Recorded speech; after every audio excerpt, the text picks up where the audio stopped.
తండ్రి, ఉదయకాలం వేళ అన్నయ్య ద్వారా తండ్రి అనేకమైన తండ్రి చరిత్రకు ఏమాత్రం తీసిపోని ఆధారాలు బైబిల్కు ఉన్నాయని, భౌగోళిక సాక్ష్యాలతో క్రీస్తు నిరూపితం చేయబడే దైవమని, ఆయనను గూర్చి చెప్పుకోవడం మొదలు పెడితే పుంకాలు సాక్ష్యాలు ఉన్నాయని, యోహాను సెలవిచ్చినట్టు ఆయన గురించి మాట్లాడుకోవడం రాసుకోవడం మొదలు పెడితే భూలోకమైనను సరిపోదని ఎన్నో విషయాలు తండ్రి ఆయన విస్తరించి సంఘముగా కూడుకున్న వారితో మాట్లాడారు. మరికొన్ని సంగతులు మాకు అందించండి. ఎక్కడో దూరాన్నున్న మీరు మానవులు అయిన మాకు ఎలా దూరమయ్యారో, మీకు మాకు కలిగిన అగాధం ఏంటో, ఈ నడుము సాగిన తండ్రి సంభాషణ ఏ విధంగా మానవులతో మీరు చేయాలనుకున్నారో, వీటన్నిటి వెనకాల తండ్రి ముఖ్యంగా ఈ సంభాషణకు మూలమైన అసలు ఈ బైబిల్ ఏంటో, వీటిని గూర్చి తండ్రి మేము తెలుసుకోవడానికి అడుగులు వేస్తున్నాం. మాతో ఉండండి.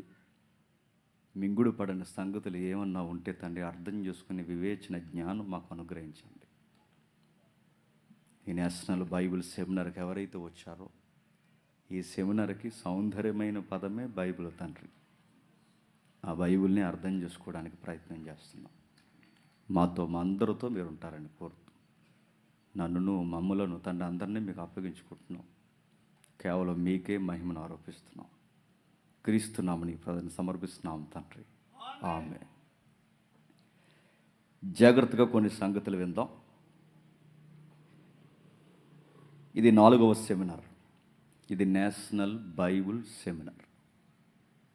నిజంగా నేషనల్ అన్న పదానికి సరి అయిన వేదిక. చాలామంది ఉన్నారు మీ మధ్య, నాకు తెలుసు. ఒడిస్సా నుంచి వచ్చిన వాళ్ళు ఉన్నారు, చెన్నై నుంచి వచ్చిన వాళ్ళు ఉన్నారు, తెలంగాణ బోర్డర్స్ నుంచి వచ్చిన వాళ్ళు ఉన్నారు, బెంగళూరు నుండి వచ్చిన వాళ్ళు ఉన్నారు. ఆ చెల్లెళ్ళు ఎవరో మిడ్ నైట్ వచ్చారు బెంగళూరు నుండి. ఇలా ఒకరు కాదు, ఇద్దరు కాదు, రాయలసీమ ప్రాంతాలు, కొన్ని మారుమూల ప్రాంతాల నుంచి వచ్చారు. ఇంచుమించు అనేకమైన రాష్ట్రాల నుండి వచ్చారు. కనుక ఇది నేషనల్ బైబిల్ సెమినార్.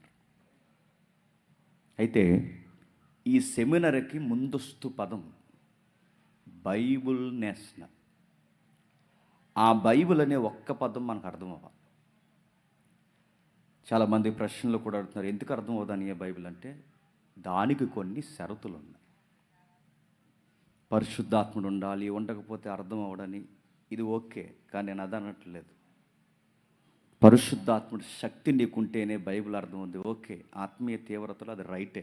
కానీ బైబిల్ని ఒక థియలాజికల్గా అర్థం చేసుకోవాలి అంటే దాన్ని ఎలా చదివితే అర్థం అవుతుంది.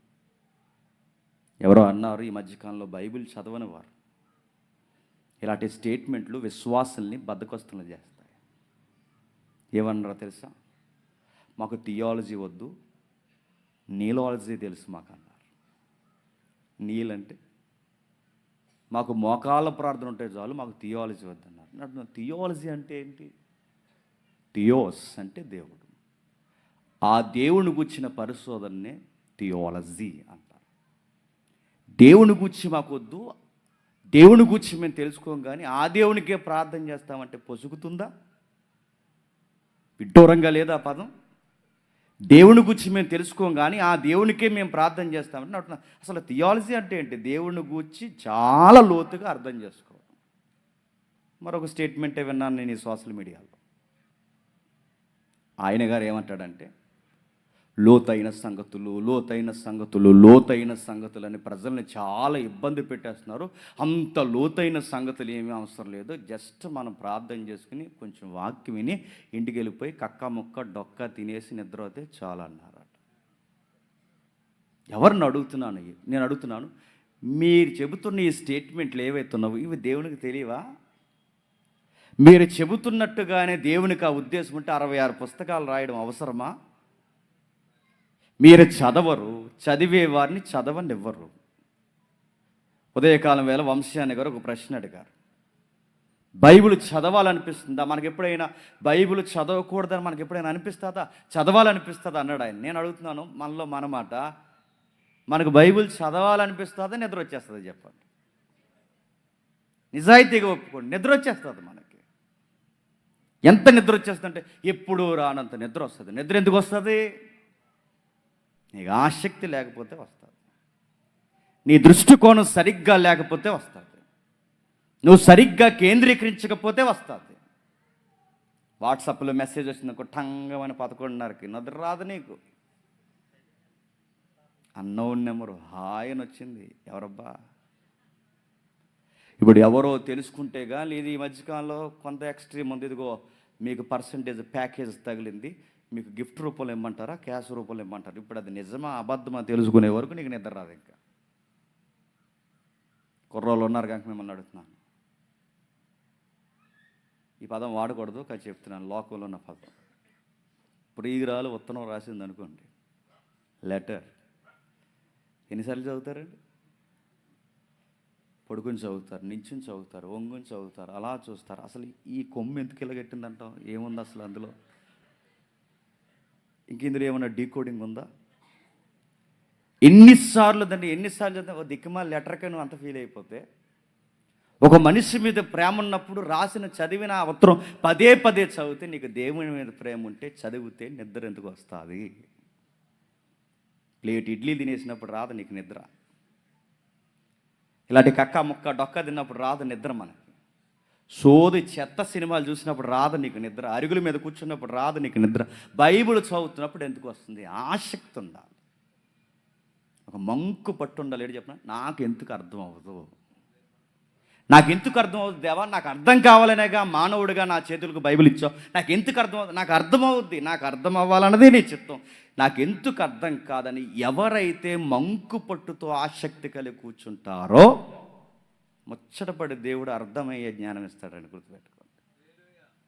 అలాంటి బైబిల్ని మనం అర్థం చేసుకునే ప్రయత్నం చేస్తే ఏంటి బైబిల్ ఏంటి, ఒకేలా థియాలజీ వ్యూలో దాన్ని లెక్కలేస్తే ఎలా మాట్లాడుకుంటారంటే, జస్ట్ ఈరోజు ఇంట్రడక్షన్ మాత్రమే నేను మాట్లాడతాను, వినండి. బైబిల్ వచ్చి ఒక అవగాహన మనకి. తమ్ముడు చిన్న చిన్న ఇమేజ్లు ప్లే చేస్తారు, మీరు చూస్తూ వినండి. బైబిల్ అంటే ఒక కామెంటరీలా అన్నారు, స్మాల్ లైబ్రరీ అన్నారు దాన్ని. ఒక చిన్న సైజు గ్రంథాలయం. అవును, కొన్ని పుస్తకాలు కలిస్తే దాన్ని గ్రంథాలయం అంటే, కొన్ని పుస్తకాలన్నీ తెచ్చి ఒక రూమ్లో పెడితే దాని గ్రంథాలయం అంటే, 66 పుస్తకాలు కలిపిన ఈ పుస్తకాన్ని ఏమన్నారో తెలుసా? ఇది మినీ లైబ్రరీ, స్మాల్ లైబ్రరీ, చిన్న గ్రంథాలయం. నిజమే. ఎన్ని పుస్తకాలు ఉంటాయండి ఈ గ్రంథాలయంలో అంటే? 66 పుస్తకాలు ఉంటాయి. ఈ పుస్తకాలు 66 పుస్తకాలు. ఈ పుస్తకాలు బాగోనండి, ఈ 66 పుస్తకాలు ఎక్కడ ఎక్కువ రాయబడిందంటే ఇజ్రాయెల్ హిస్టరీలో రాయబడింది. ఇస్రాయేల్ హిస్టరీలోనే ఎందుకు రాయబడింది? ఆగండి. ఇస్రాయేల్ చరిత్రలోనే ఎందుకు రాయబడింది? విందాం. ఇస్రాయేల్ చరిత్ర చుట్టూ ఎందుకు తిరిగింది? తెలియాలి. బైబిల్ ఎందుకు అర్థం కావట్లేదు? ఇస్రాయేల్ అనే నైసర్గిక స్వరూపంతో ఎక్కువ ముడిపడి ఉంది బైబిల్. ఈ పుస్తకాన్ని రాసింది ఎవరు? డైరెక్ట్గా చెప్పండి సార్ అడుగుతున్నారు ఇంటర్వ్యూలో. ఎవరు ఈ పుస్తకాలు రాసిందంటే ప్రవక్తలు. ఆ భాషలకు అర్థమవుతుంది. ప్రవక్తలు. ప్రవక్త అంటే తెలుగులో ప్రవక్త అన్నారు. కొన్ని ఆంగ్ల పదాల్లో లేదా కొన్ని అక్కడ వరకు ఎందుకు మన తమిళ భాషలో ప్రవక్తని ఏమని వాడారంటే దీర్ఘదర్శి, దూరదర్శి అన్నారు. దూరదర్శి అంటే ఆకాశవాణి విశాఖపట్నం కేంద్రంగా. దూరదర్శనం అంటే అది కాదు. దూరదర్శి అంటే ఎక్కడో ఉండిపోయిన దేవుడు, మనకు దూరమైన దేవుడు, లేదా ఈ పాపపు లోకానికి దూరం జరిగిన దేవుని యొక్క వార్తను, ఆ దూర వార్త లేదా ఆ దీర్ఘదర్శి ఎక్కడో ఉండిపోయిన ఆ వార్తను భవిష్యత్తులో ఈ వాక్యము ఎప్పుడు నెరవేరబోతుందో భవిష్యత్తు గురించి ముందే చెప్పేవాడే దీర్ఘదర్శి. దాన్నే దూరదర్శి అంటారు. ప్రవక్త అంటే అది. ఇంకా ఏముందంటే ఈ పుస్తకాలు ఈ ప్రవక్తలు రాశారు. ఈ ప్రవక్తలు రాసిన పుస్తకాలను మీరు గమనిస్తే ఏదో దీన్ని ఒక స్టోరీలా రాస్తే బాగుంటుందని రాయలేదు. ఇలా మొదలు పెడదాం, ఇలా రాద్దాం, దీన్ని ఇలా ఎండ్ చేద్దాం, దీన్ని ఇలా మొదలు పెడదాం అంటే వీళ్ళందరూ అలా అనుకుని రాయలేదు. ఎందుకంటే వీళ్ళందరూ అనుకుని రాయడానికి ఒక కాలంలో పుట్టలేదు. వీళ్ళందరూ అనుకుని రాయడానికి ఒకే ఏరియాలో పుట్టలేదు. వీళ్ళందరూ అనుకుని రాయడానికి వీళ్ళకి ఒక్క కాలం లేదు. మరి దీన్ని ఎలా అర్థం చేసుకోవడం? దీని గురించి ఏంటంటే ఇది అనుకుని రాసిన స్టోరీ కాదు, ఇది అనుకుని రాసిన స్టోరీ కాదు. ఇశ్రాయేలు దేశాన్ని సెంటర్ చేసుకొని ప్రపంచంతో దేవుడు మాట్లాడాలనుకుని రాయించిన గ్రంథమే బైబుల్. మరలా ఎవరు అనుకుని రాసిన పుస్తకం కాదు. ఇజ్రాయెల్ దేశాన్ని సెంటర్గా తీసుకునే దేవుడు, ఇదిగో ఈ ప్రపంచంతో నేను ఎలాగైనా మళ్ళీ కనెక్ట్ అవ్వాలి, ఎలాగైనా ఈ ప్రజలతో నేను మాట్లాడాలి అంటే కమ్యూనికేషన్కి వారధి ఒకటి ఉండాలి. ఏముంది? డైరెక్ట్గా దేవుడు మాట్లాడితే ఆయన స్వరం మనం వినలేం. డైరెక్ట్గా ఆయనతో మాట్లాడితే ఆ యొక్క పరిభాషను మనం అర్థం చేసుకోలేం. అందుకే మనకు అర్థమయ్యే ఒక వారధి కావాలి. ఆ వారధిని దేవుడు వాడుకున్నదే ఈ అక్షర రూపంలో ఉన్న బైబుల్ అనే పుస్తకాన్ని వాడుకున్నాడు. మీకు ఇంకా బాగా అర్థం కావాలి అంటే అప్పుడప్పుడు వార్తలు మీరు చదువుతారో లేదో, గ్రహాంతర జీవులు ఎక్కడైనా ఉన్నాయా అని విశ్వంలో ఎదుగుతున్నారు చూసారా సైన్స్. గ్రహాంతర జీవులు ఎక్కడైనా ఉన్నాయా, ఉంటే మనకి ఎప్పటికైనా ఆన్సర్ చెప్పాలని వీళ్ళు ఏం చేస్తారంటే ఈ సిగ్నల్స్ పంపుతారండి, శబ్ద తరంగాల ద్వారా లేదా ధ్వని తరంగాల ద్వారా అలా స్పేస్లోకి ఈ ధ్వనిని పంపుతూ ఉంటారు, సిగ్నల్స్ ఇస్తారన్నమాట. కాంతి వేగంతో ఏదోలా ఈ రాడార్ల ద్వారా ఏం చేస్తారంటే వీళ్ళు సిగ్నల్స్ పంపాలనుకుంటా అలా వెళుతూ ఉంటుంది వేసుగా అలా కెరటాల్లాగా. మీకు అర్థం కావాలంటే హలో అన్నని చూస్తారా, ఇది మీకు వరకు ఆగిపోయింది అనుకోకండి. ఈ హలో ఈ శూన్యంలో హలో హలో హలో హలో వెళుతూనే ఉంటుంది. అది ధ్వని వేగం అంటే. ఒక అగ్గిపుల్ల ఇలా గీసి వదిలేసామనుకోండి, ఆ నిప్పు ఎలిగిన స్పార్క్ ఉంది చూసారా, ఆ నిప్పు ఉంది చూసారా, నీకు ఎలిగేసి నిమిషాల్లో ఆరిపోయింది, సెకండ్స్లో ఆరిపోయింది, కానీ అది ఇంకా ప్రయాణం చేస్తూ స్పేస్లో ఎలుగుతూనే ఉంటుంది. దాన్ని ప్రయాణం అంటారు. ఇంకా మీకు బాగా అర్థం కావాలి అంటే సూర్యుడి వెలుగు చూస్తున్నాం, బగబగా మండుతుంది. ఆ సూర్యుని వెలుగును మనం చూడడానికి ఇప్పుడు మనం చూస్తున్న ఈ సూర్యుడు లైవ్లో ఉన్నవాడు కాదు, ఆల్రెడీ వెలిగేసి వెళ్ళిపోయాడు. ఆ వెళ్ళిపోయిన పాత సూర్యుడిని మనం చూస్తున్నాం. అర్థం లేదని నాకు అర్థమైంది. వెలిగేసి వెళ్ళిపోయిన సూర్యుడు ఏంటని అంటే ఇప్పుడు ఇలా లైట్ ఆన్ చేసిన వెంటనే మీ దగ్గరికి రావడానికి ప్రయాణం ఉంటుంది, లైట్కి ప్రయాణం. ఇప్పుడు నేను ఎలా పరిగెట్టుకు వస్తే ఈ పరిగెట్టుకు రావడానికి ఎలాగైతే టైం పడుతుందో లైట్ కూడా అలా రావడానికి దానికి కూడా టైం పడుతుంది. ఎప్పుడైనా మీరు అబ్జర్వ్ చేయండి, ఉరుము మెరుపు ఎప్పుడైనా గమనించారా? మెరుపు మొదట కనబడుతుంది, ఉరుము తర్వాత వస్తుంది. రెండు ఒకసారి జరుగుతాయి. ఉరుము మెరుపు రెండు ఒకేసారి జరుగుతాయి, కానీ ఉరుము ముందు రాదు, మెరుపు ముందు వస్తుంది, ఉరుము తర్వాత వస్తుంది. కానీ రెండు ఒకేసారి వెలుగు ఒకేసారి పేలుతుంది, కానీ మనకి ముందు మాత్రం వెలుగు కనబడుతుంది, ధ్వని మాత్రం వెనక వస్తుంది. ఎందుకు? ధ్వని వేగం కన్నా కాంతి వేగం ఎక్కువగా. ఇది మీకు అర్థం అంటే వేగాలు ఉన్నాయి. ఇప్పుడు ఇలాంటి ధ్వనిని లేదా ఇలాంటి కాంతిని ఏం చేస్తారంటే సిగ్నల్స్గా పంపుతున్నారు. ఎక్కడైనా సుదీర్ఘమైన గెలాక్సీల్లో, ఎక్కడైనా నక్షత్ర మండలాల్లో, ఎక్కడైనా జీవరాశులు ఏమన్నా ఉన్నాయేమో ఈ ధ్వనిని వారు డీకోడ్ చేస్తే మానవ ప్రపంచం అనే ఒక ప్రపంచం భూమి మీద బతుకుతుంది. ఇదిగో మేము ఇలా ఉన్నాం, మేము ఇక్కడ జీవిస్తున్నాం చెప్పడానికి వీళ్ళకు కొన్ని సిస్టమేటిక్గా కొన్ని డీకోడ్ చేయడానికి కొన్ని తరంగాలు పంపిస్తారు. ఆ తరంగాల్లో మాట్లాడుకుంటేనే అర్థమవుద్దని మధ్యవర్తితంగా ఈ తరంగాలను పెడుతున్నారు. ఇది మీకు అర్థమైతే గ్రహాంతర జీవులతో మాట్లాడడానికి ఇన్ని ప్రయోగాలు చేస్తే మనకు మింగుడు పడని విషయాలు దేవుడు బైబిల్ అంది గుసగుస శబ్దం అంట. ఆయన గురించి అంతగా మనకేం తెలియదు. ఆయన అర్థం చేసుకునే ప్రయత్నం చేస్తే బుర్ర ఈటెక్కుతుంది, నరాలు తెగిపోతాయి. ఎందుకంటే చదువుకున్న పిల్లలు ఎవరైనా ఉంటే ఈ ఎలక్ట్రాన్స్ న్యూట్రాన్స్ ఉంటాయి, మీకు తెలుసు, చదువుకున్న వాళ్ళు తెలుస్తాయి. అణువు యొక్క గుణాన్ని మీరు గమనించండి. ఒకే టైంలో 7 ఏరియాస్లో ఉంటుందంట. అంటే ఒకే సమయంలో 7 ప్రాంతాలు అంటుంది. ఒకే సమయంలో 7 ప్రాంతాలు అంటే ఇది ఎక్కడుంటుంది, అక్కడ ఉంటుంది. అక్కడెక్కడ ఎలా ఉందండి? అన్నిటి చోట ఉంటుంది. అయితే ఒరిజినల్గా ఒక చోట ఉంటుంది, కానీ 7 చోట్ల 6 చోట్ల కనబడుతుంది అంట. ఎలా కనబడుతుంది? అదే అణువు అంటే. దీన్ని అర్థం చేసుకోవడం ఎలా? ఒక అణువుని అర్థం చేసుకుని ఇది 7 ఏరియాస్లో ఎలా ఉంటుంది తెలియట్లేదు, చూస్తుంటే అర్థం కావట్లేదు. అంటే ఈ అణువుని అర్థం చేసుకోవడమే కష్టమైతే వీటిని సృష్టించిన దేవుడిని అర్థం చేసుకోవడం చాలా కష్టం. మనకు ఎంతవరకు అర్థం కావాలో అంతవరకే బయలుపరిచాడు, మనకు ఎంతవరకు నేర్పించాలో అంతవరకే మన పరిధిలో అర్థమయ్యే భాషలో మాట్లాడాడు. కొన్ని దాటి మాట్లాడితే మన బుర్రలకి ఎక్కదు. అందుకే డైమండ్స్ అంటారు. First diamonds, second diamonds, third diamonds, 3 diamonds, 4th diamonds, 5th diamonds, dimensions అంటారు. మనం 3rd డైమెన్షన్లో చూస్తాం, అంటే త్రికోణంలో చూస్తాం. మనం 3 డైమెన్షన్లో మాత్రమే చూడగలం. 2D మనం చూడలేం. 1D మనం చూడలేం. 4th day, 5D, 6D, 7D, 8D, 10D, 11th days అంటే 4th డే, 11th డే ఇక్కడ వరకు ఉన్నాయట. ఇన్ని కోణాలు ఉన్నాయి, మనకు అర్థం కాదంటే ఇందులోనే మనకు సరిగా అర్థం అవట్లేదు. ఇంకా 5th డే, 4th డే అంటే అర్థం చేసుకోవడం కష్టం. చాలామంది అడుగుతారు, దేవుడు ఉంటే నాకు చూపించు, దేవుడు ఉంటే. నువ్వు 3D గాడివి. దేవుడు 3Dలో లేడు, గుర్తుపెట్టుకో. దేవుడు 3Dలో లేడు.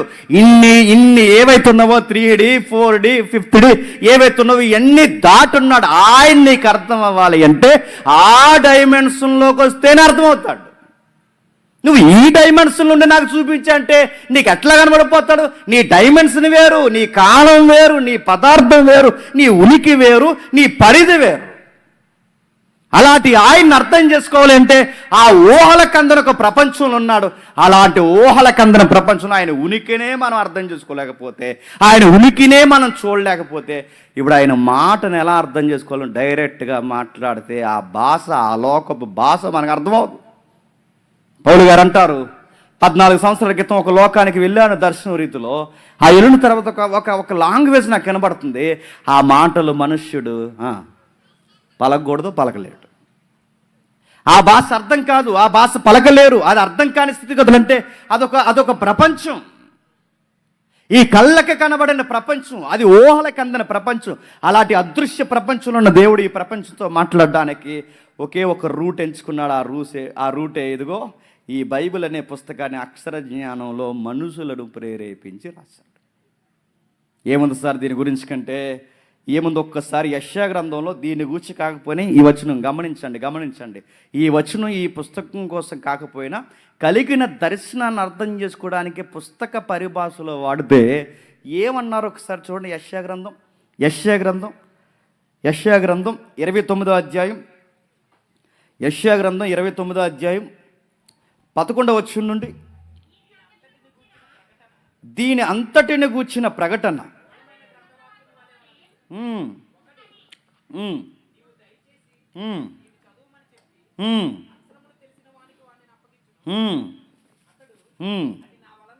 ఏం జరుగుతుందో చూడండి.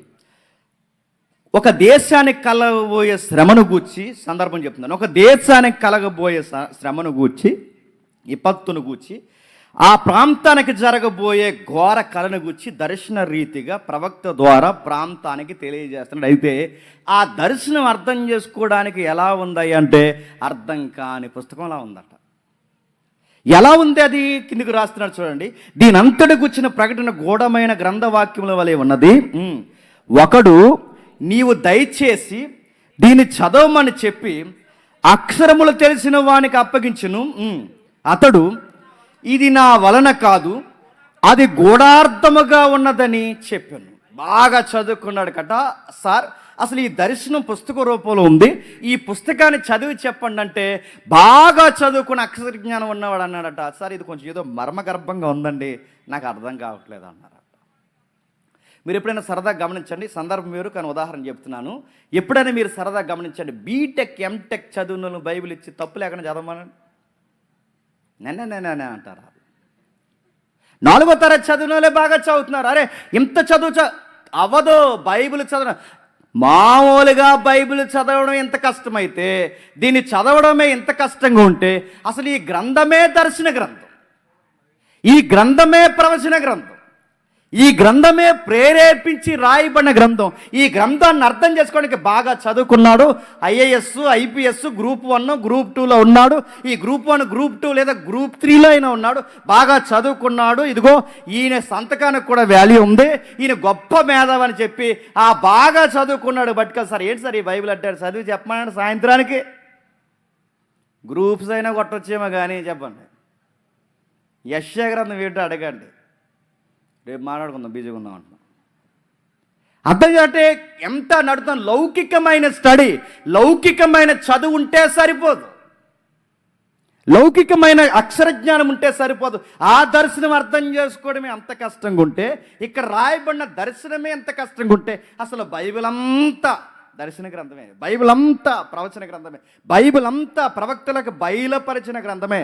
ఇంకా చదువు ఉన్న వాడి దగ్గరికి పోయి చదివి నాకు చెప్పవయ్యా అంటాడు. అన్నాడు, నా వల్ల అవదని చేతులు ఎత్తేసాడు. సరే ఈ చదువు ఉన్నవాడికి ఎలాగ అర్థం కాలేదు, చదువు లేనివాడైనా చెప్తాడని వాడి దగ్గరికి వెళితే ఆడన్నాడట, నీవు దయచేసి దీన్ని చదువుమని చెప్పి ఆడికి చెప్పాను. ఆడు అక్షరములు తెలియవానికి దాన్ని అప్పగించను. అతడు అక్షరములు నాకు తెలియనని అనెను. ఏమంటున్నాడట? చదువు ఉన్నవాడికి ఇస్తేనేమో నేను చదవలేను అంటున్నాడట, నాకు అర్థమవుతుంది అంటున్నాడట. సామాన్యుడికి ఇస్తే నా వల్ల కాదు అంటున్నాడు. మరి నీకు అక్షరాలని తెలుసు, నువ్వు చదవాలంటే వాడి వల్ల అంటే ఒక్కడికి తెలియదు. ఇది ఎవరికి తెలుసు? ఎవరికి తెలియదు. దీన్ని ఎలా తెలుసుకుంటారు? దానికి ఒక సిస్టమ్ ఉంది. దాన్ని అలా చదివితేనే అర్థం అవుద్ది. చాలామంది అడుగుతారు దగ్గరికి వచ్చి, అనయ్య మీలాగా బైబిల్ చదవాలంటే ఎలాగా అని అడుగుతున్నారు. ఇక ఎలాగా జాగ్రత్తగా వినండి.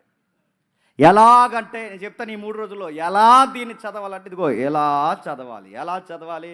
కుర్చీలో కూర్చొని చదవాలా, కింద కూర్చొని చదవాలా, మోకాల మీద ఇది చెప్పండి. నేను సిస్టం జరుగుతున్న విషయం అది నీ భక్తి మీద ఆధారపడి ఉంటుంది. నేను చెబుతున్నది ఏంటంటే దీన్ని ఎలా చదవాలి చూద్దాం. కేటగిరీ విడగొడదాం.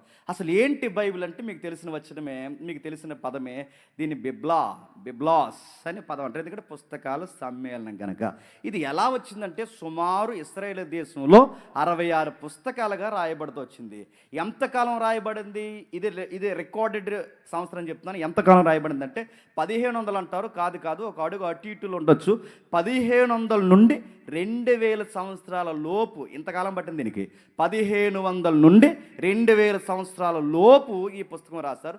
ఎంతమంది రాశారంటే మనకు తెలుసు, 40 మంది రాశారు. అదిగో అక్కడ 50 మార్క్ చూపిస్తాను చూడండి, 40 మంది రాశారు. అయితే 40 మంది రాసిన మీరు గమనించాల్సిన విషయం, సుమారు 39 మంది యూదులు, ఇశ్రాయేలీలు. 39 మంది అంటే 40 మందిలో రాసిన 40 మందిలో సుమారు 39 మంది యూదులే ఉన్నారు ప్రవక్తలు, కానీ ఒకే ఒక్కడు అన్యుడు. చెప్పాలి 49 మంది 40 మంది సుమారు బైబిల్ రాస్తే 39 పుస్తకాలు మాత్రం అందరూ యూదులు రాశారు. ఈ 66 పుస్తకాల్లో ఒకే ఒక్కడ మాత్రం అన్యుడు ఉన్నాడు. 40 మందిలో ఒక్కడు బయటోడు. ఆ ఒక్కడే నా చెప్పారు ఎవరు? లూకా గారు. మిగిలిన వాళ్ళందరూ ఎవరైతే ఉన్నారో అందరూ ఇజ్రాయెల్ దేశానికి సంబంధించిన వారే. ఎంతమంది ఉన్నారు సుమారు? వీళ్ళు ఎన్ని ప్రాంతాలకు సంబంధించిన వారంటే 50 మార్కులు చూపిస్తాడు చూడండి. వీరు సుమారు 20 రకాల వృత్తులకు సంబంధించిన వారు. ఎన్ని అంటే 40 మందిలో ఎన్ని రకాల వృత్తులు అంటే వీళ్ళ జీవన శైలి ఎన్ని రకాలుగా ఉందంటే 20 రకాలు. అంటే ఆయన ఉన్నట్టు ఈయనున్నట్టు ఆయన ఉన్నట్టు ఈయనుండు 20 రకాలకు సంబంధించిన వారు. మరొక ఆసక్తికరమైన మాట, వీరు 10 రకాల వేరు స్థలాలకి సంబంధించిన వారు. మళ్ళీ అర్థమవుతున్నాయి, మళ్ళీ చెప్తాను వినండి. వీరు సుమారు 40 మంది ప్రవక్తలు, 39 మంది ఇజ్రాయేల్ దేశానికి సంబంధించినవాడు, ఒక్కడ మాత్రం బయటోడు. ఆ ఒక్కడు లూకా. 20 రకాల వృత్తులకి సంబంధించిన వాడు మరొకటి. వీరు 10 రకాల వేరు స్థలాలకి సంబంధించిన వారు. ఇది బైబిల్ రాసిన ఆదర్శ యొక్క హిస్టరీ. బైబిల్ గ్రంథకర్తల యొక్క బిబులికల్గా లేదా బైబిల్ యొక్క గ్రంథకర్తల యొక్క జాగ్రఫికల్గా మాట్లాడుకుంటే ఇది వీళ్ళ నైసర్గిక స్వరూపం. ఇంకా ఏముంది సార్ అసలు బైబిల్ అంటే? కొన్ని పాయింట్స్ ఉంటాయి చూడండి. ఏముందంటే హిస్టరీ ఉంది. ఏముంది ఈ బైబిల్ అంటే? హిస్టరీ ఉంది, లా ఉంది, పోయట్రీ ఉంది, విజడం జ్ఞానం ఉంది. ఇంకా ఏముందంటే భవిష్యవాణి ఉంది, ప్రొఫెటిక్ అన్నాడు దాన్ని. లిటరేచర్ ఉంది, ఉత్తరాలు ఉన్నాయి, లెటర్స్ ఉన్నాయి. ఇంకా ఏమున్నాయి సార్ అంటే ఇదిగో అనేకమైన వ్యక్తిగతమైన ఉత్తరాలు ఉన్నాయి. ఇది బైబిల్. అందుకే హిస్టరీ ఉంది, లా ఉంది, పోయట్రీ ఉంది, జ్ఞానం ఉంది, భవిష్యవాణి ఉంది, ఉత్తరాలు ఉన్నాయి. ఏమున్నాయి? ఇన్ని భాగాలుగా బైబిల్ ఉంది. ఇన్ని భాగాలుగా బైబిల్ ఉందన్న సంగతి నీకు తెలియకపోతే, ఏ జోనర్లో ఏ పుస్తకం చదవాలో నీకు తెలియకపోతే చదవడము కష్టమే.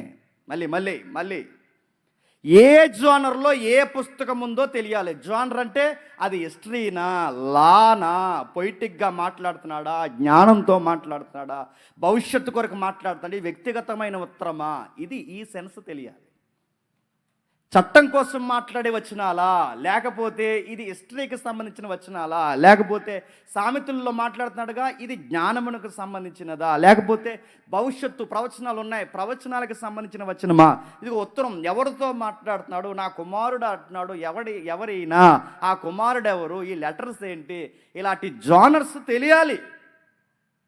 ఈ జోనర్స్ తెలియకుండా చదివితే ఏది హిస్టరీయో, ఏది లెటరో, ఏది లా తెలియకపోతే ఏమవుద్ది? ప్రతి దానికి తగిలిస్తారు. మీకు ఉదాహరణ చెప్తాను, వినండి ఎలా తగిలిస్తారు. ఒక ఆవిడ, మీకు చెప్పాను ఎంతమంది గుర్తుందో, రేపు పెళ్లి చేసుకుందాం అనుకుంది. వాళ్ళ ఆయన గారిని వదిలేసి వేరే పెళ్లి చేసుకుందాం అనుకున్నప్పుడు అలా కూర్చుంది. ఈరోజు దేవుడు ఈ విషయం పట్ల నాతో ఏం మాట్లాడుతావు, నేను ఎలాగైనా తెలుసుకోవాలి, దేవుడు నా చెవులారా వినాలి, దేవుడు ఈరోజు సన్నిధిలో నాతో మాట్లాడేస్తాడు, వేరే పెళ్లి చేసుకోవాలి వద్దని. మాట్లాడతాడు లేదు, ఆ తలకాయకి ఏం తెలియవు అనేసుకుంది. ప్రసంగం బాగా చెప్పారు పాస్టర్ గారు. అయిపోయిన వెంటనే ఇలా అలా తుడుచుకుని వచ్చి, దేవుడు మీ ద్వారా మాట్లాడాడు సారు. వెంటనే ప్రసంగాలు బాగున్నాయని ప్రసంగికులు అన్న అనుకుని ఇలా భుజాలు లేచిపోతే తెలుసా. అంతా దేవుని కృపమ్మయ్య. అలంతా నిజంగా దేవుడు ఎంత స్పష్టంగా మాట్లాడాడు నాతో ఈరోజు, ఎంత స్పష్టంగా మాట్లాడాడు అనగానే తెగ మురిసిపోయాడు. ఏం మాట్లాడాడమ్మా అని అడిగాడు ఆగలేక. అది నా రెండో పెళ్లి కోసం. ఒకసారి ఆగన్నాడు, వాటర్ తాగాడు. ఇందాక ఏదో అన్నావంటే అవునండి. అంటే ఏంటమ్మా పెళ్ళి అంటే, అదే నా ప్రియుడిని చేసుకున్నాను. నీ ప్రియుడిని చేసుకుంటానని నా ప్రసంగంలో దేవుడు ఎలా మాట్లాడడం అంటే, నో, మీతో మాట్లాడాడు. ఎలా మాట్లాడడం అంటే అప్పుడు చెప్పాడు, ఆ ప్రసంగంలో ఒక వచనం ఒప్పించాడు. ఏమన్నాడంటే, నీ పాత పురుషుని వదిలి నూతన పురుషుడు. నూతన పురుషుడు అనేది సార్ అదే మాట్లాడాడు దేవుడు నాకు. ఆ నూతన పురుషుడి కోసం నేను ఎదురు చూస్తున్నాను, ఆ నూతన పురుషుడి కోసం నాతో మాట్లాడాడు. ఇలా ఉంటుందా నన్ను అర్థం చేసుకొని, ఏ జోనర్లో ఉందో, ఏ సెక్టార్లో ఉందో ఆ పుస్తకం ఏంటో నీకు తెలియకపోతే ఇలాగే తగలెడతారు. జీవితాల్ని, బైబిల్ని అపార్థం చేసుకుని నష్టపోయే పరిస్థితులు ఇది. ఇంకా మీకు బాగా అర్థం అంటే ఒక క్లాసిక్ ఎగ్జాంపుల్ చెప్తాను. ఎప్పుడైనా ఏ లీగల్ పేపర్ అయినా రిజిస్ట్రేషన్ చేయించడానికి రిజిస్టర్ ఆఫీస్కి వెళ్ళారా, వెళ్ళుంటాం, ఏదో సందర్భంలో వెళ్తాం. ఏదైనా స్థలం కొన్నప్పుడు కానీ, ఏదైనా డాక్యుమెంట్ రికార్డ్ చేసినప్పుడు కానీ, ఈ లాయర్ ఏంట్రా అది మీరు చేసేదేంటి, దాన్ని ఏదో చేస్తారుగా, నోటరీ లాయర్లు నోటరీలు చేస్తారుగా, ఈ బ్యాచ్. ఈ నోటరీలు చేసినప్పుడు కానీ, ఈ రిజిస్ట్రేషన్లో కానీ, ఆ డాక్యుమెంట్ తయారు చేస్తున్నప్పుడు లాయర్కి ఇవ్వకుండా, రిజిస్టర్ ఆఫీస్లో ఇవ్వకుండా, ఆ డాక్యుమెంట్ నీకు నాకు ఇచ్చి, తయారు చేయండి సార్ ఈ డాక్యుమెంట్, సాయంత్రం మేము సబ్మిట్ చేసేస్తాము, మనకి ఇస్తే మనం ఎలా తయారు చేస్తాం చెప్పండి. ఆ బిట్టు, ఈ బిట్టు, ఆ టోపో బిట్టు, ఏడు బిట్టు, బిట్ అనకూడదు. రిజిస్టర్ లాంగ్వేజ్లో బిట్ అనరు. దానికి ఒక స్వరూపం ఉంటుంది, దానికి ఒక పదాలు ఉంటాయి, కొన్ని పద్ధతులు ఉంటాయి. అక్కడ వాడే పదాలు ఏంటంటే బిట్ కాదు, స్థిరాస్తా, స్థిరాస్తా, చలించే ఆస్తులా, చలించిన ఆస్తులా, స్థిరమైన ఆస్తులా, స్థిరమ కాని ఆస్తులా, ఎవరికి జ్ఞప్తికి చేశారు, ఎవరు ఇది రాస్తున్నారు, పాత డాక్యుమెంట్ ఏంటి, లింక్ డాక్యుమెంట్ ఏంటి, ఇలా లాంగ్వేజ్ ఉంటుంది అక్కడ. ఇవేమి మనం రాయగలం మనకు తెలియదు. అదొక భాష వేరు, దాని యొక్క పదజాల వేరు, ఆ డాక్యుమెంట్లో వాడే ఒక్కొక్క పదాల కూర్పు వేరు. ఆ కూర్పు తెలిస్తే కానీ ఆ డాక్యుమెంట్ నీకు నాకు వచ్చి ఏముందో కొంచెం చదివి పెట్టండి సరే, నువ్వు సాయంకాలం వరకు చదువు, సాయంత్రం చెప్తాను అంటాం.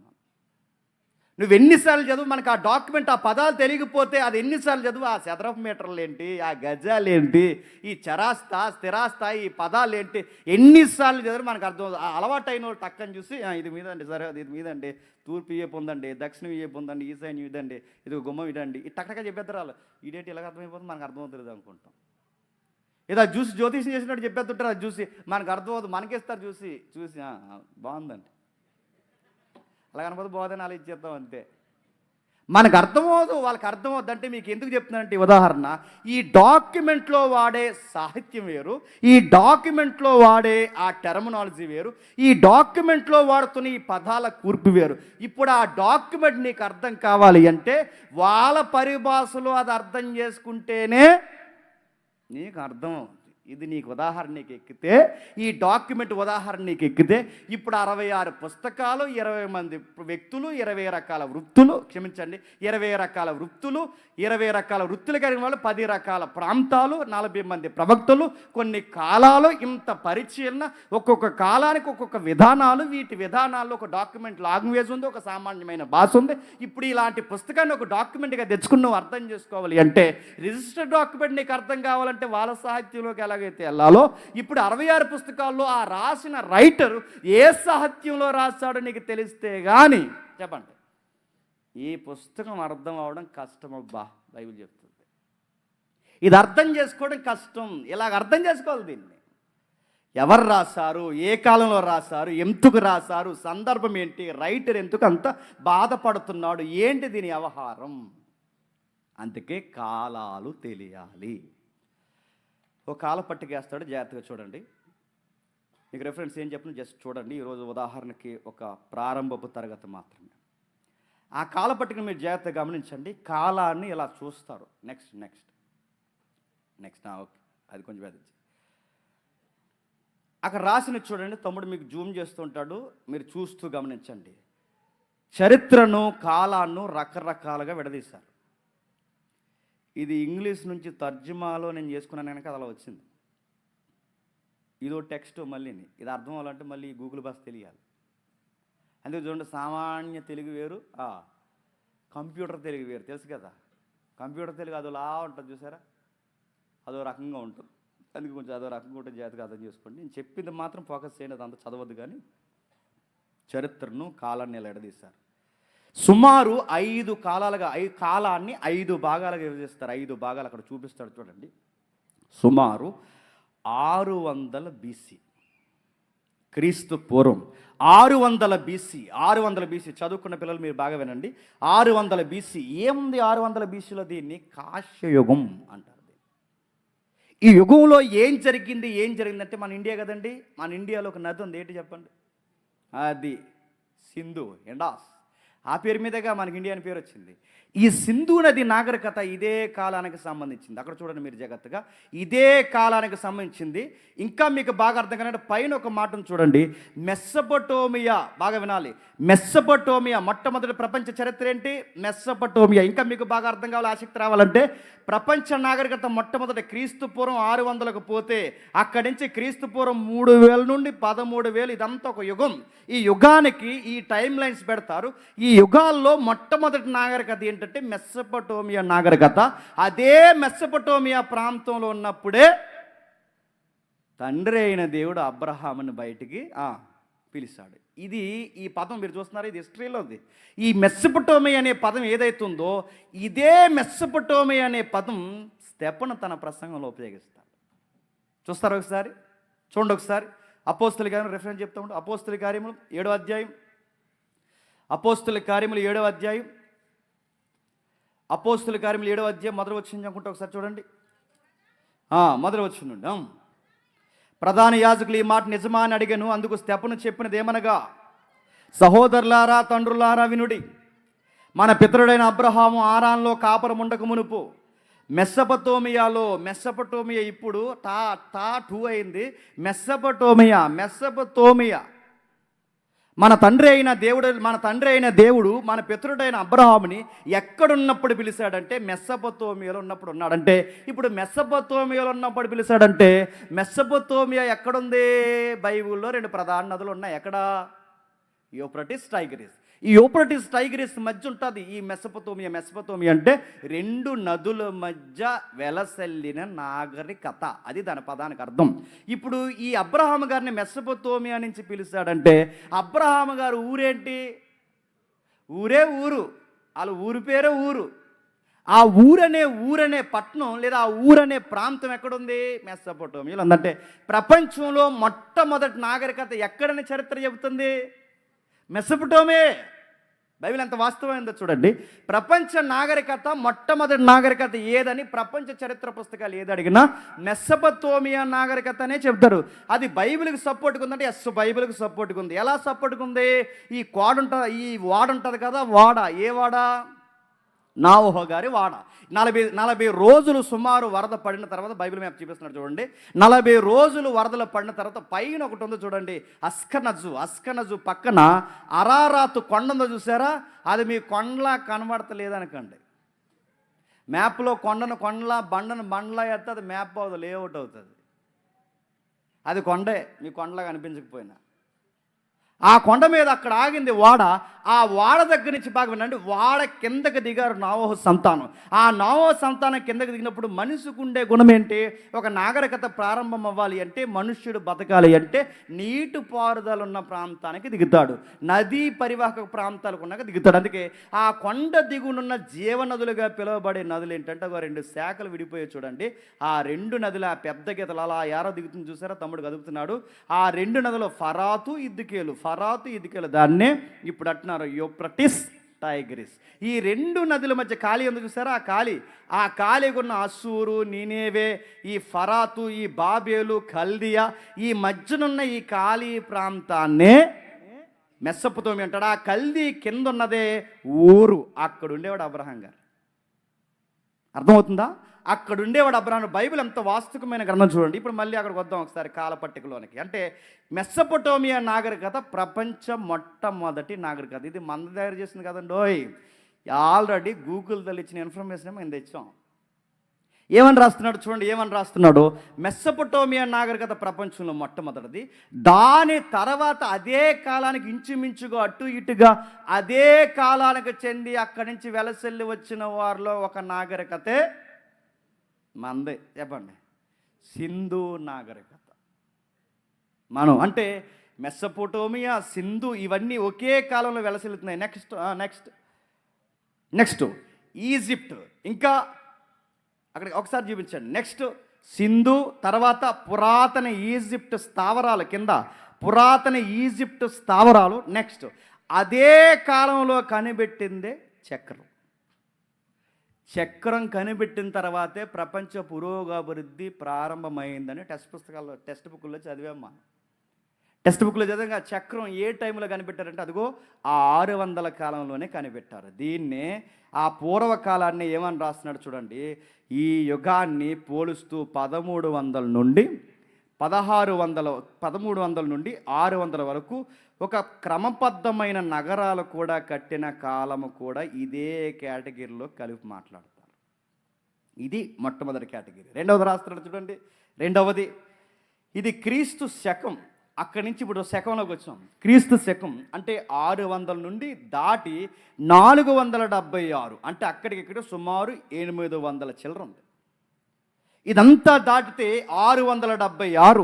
ఇక్కడి నుంచి అక్కడికి మనం దాటుకుని వస్తే ఈ టైంలో ఏం పుట్టాయి అంటే గ్రీక్ అనే సామ్రాజ్యం ప్రారంభమైంది. ద గ్రేట్ అంటాం కదా, ద గ్రేట్ ఎవరు? గ్రీక్ వీరుడు. ద గ్రేట్ గ్రీక్ వీరుడు ఎప్పుడు వచ్చాడో తెలుసా? మలాకి రాశారు సార్.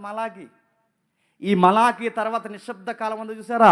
ఈ మలాకి నిశ్శబ్ద కాలంలో వచ్చిన దండయాత్రల పరంపరలో హీరో అయిపోయినదే ద గ్రేట్ అలెగ్జాండర్. ఆ గ్రీకు సామ్రాజ్యం వచ్చింది అక్కడే చూడండి.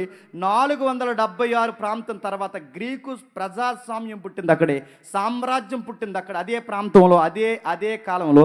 తత్వశాస్త్రం పుట్టింది అక్కడే, గణిత శాస్త్రం పుట్టింది అక్కడే, నాటకాలు పుట్టింది అక్కడే, కవిత్వం పుట్టింది అదే టైంలో. ఇంకా రోము వెలిసెళ్ళినది కూడా ఈ యుగంలోనే.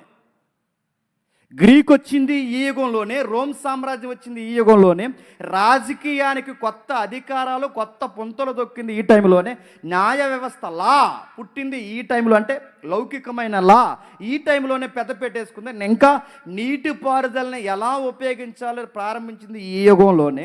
ఇంకా వాస్తు శిల్పశాస్త్రం పుట్టించింది ఈ టైంలోనే, నగరాలు బలంగా కట్టింది ఈ టైంలోనే, రహదారులు అనేది ఎక్కడికక్కడికి ఉండాలని రోడ్డు వ్యవస్థను ప్రారంభించింది కూడా ఈ యుగంలోనే.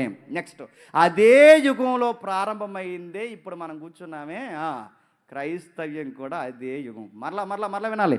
క్రైస్తవ్యం వచ్చింది ఈ యుగమైనా బైబిల్ వచ్చింది మాత్రం ఈ యుగం కాదు. అది మాత్రం మనలో పెట్టుకోండి.